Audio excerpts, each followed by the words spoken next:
I can help you. With whatever you need, I can help. I always wanted to create Victor. I wanted Oz to sort of have a mentee. I always found it interesting that certain people like the Falcones would see Oz as less than, but a kid like Victor, in the place that he is, would see Oz as a god. And Oz likes that, would want to keep a kid around like that. I got ambition. That's where you start to see who Victor is and how he kind of interacts with the world. Victor plays a really fundamental and important role in Oz rising up through this power vacuum. I'm gonna run this goddamn city, and I want you in on it. Rhenzy is so surprising and raw and real and emotional. We needed a youthful kid who could also be believable in a crime exploration where he has to do truly violent things.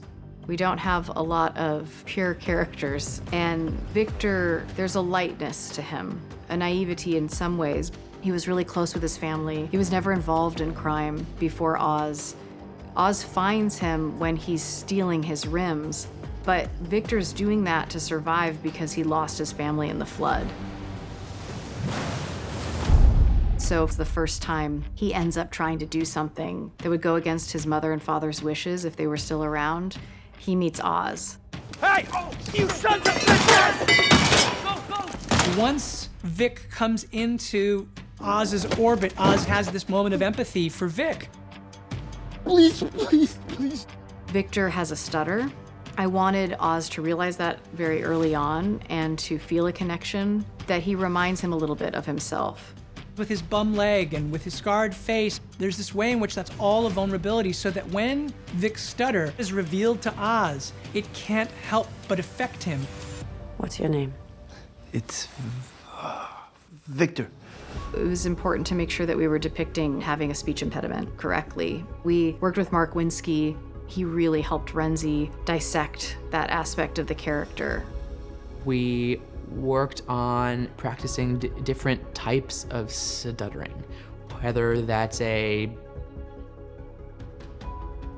block like that, or a prolongation, or a repetition, and kind of having that palette to then take those things and create a stutter that's purely authentic to him. You nervous? No, I just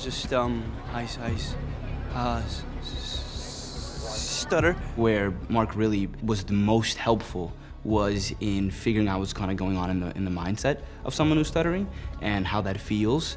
And so we did a lot of stuff, a lot of calls to places, me going in public and practicing with it, just so that I could feel what it was like to go around in the world and have people look at you a certain way, so that whenever you're doing it in the show, you have an idea. Right, I'll do the steak of, The restaurant scene is a really big spot-on scene for the stuttering community.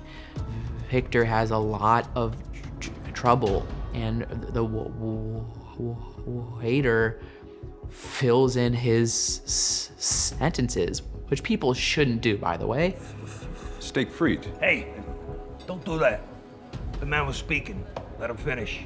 Having Victor hear that he can take the time that I'm getting chills thinking about the scene, but having the time that he needs and not have anybody change that is just so big and so important. Rhenzy just did such a beautiful job and really embraced that aspect of the character, and it became so much a part of him. It's an interesting depiction and something that's not a limitation for him at all by any stretch. It's just part of who he is. Fuck what they think. Let them wait. You know, take up space. You got fight in you, Vic. You gotta let it out. Oz sees something in Victor, and a common thing I think you find with young men, why they get into crime. Many of them are looking for father figures, older brother figures, and Oz was the perfect person to lead Victor into this world. I believe in you, kid. And over the course of that relationship, there's a turn that happens with Vic.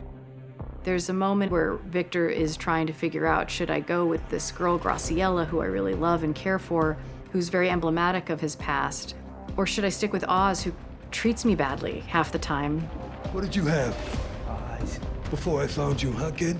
You got all the opportunity in the world right fucking here. It's an empowering feeling to be able to think that you're a part of something bigger.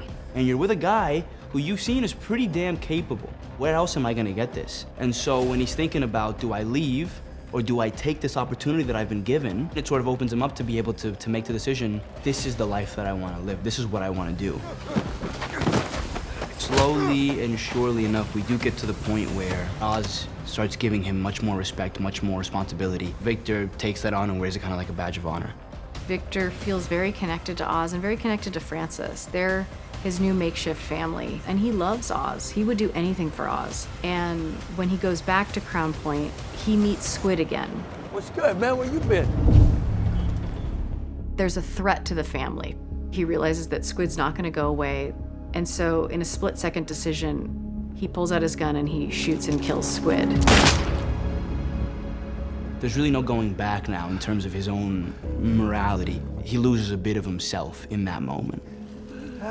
He aims incorrectly, he clips his neck, and Victor has to watch what he did. Just to show how imperfect Victor is at this. He's not a skilled killer, but this is the first person he kills. I'm sorry. I'm sorry. It's also an evolution. When you're in a gang, if you're part of a crew, if you're in the mob, your first kill's a big deal. The trajectory of where he was at the beginning to this person who now can kill others, you see the consequence emotionally, but you know this is now part of his DNA. This is who's become.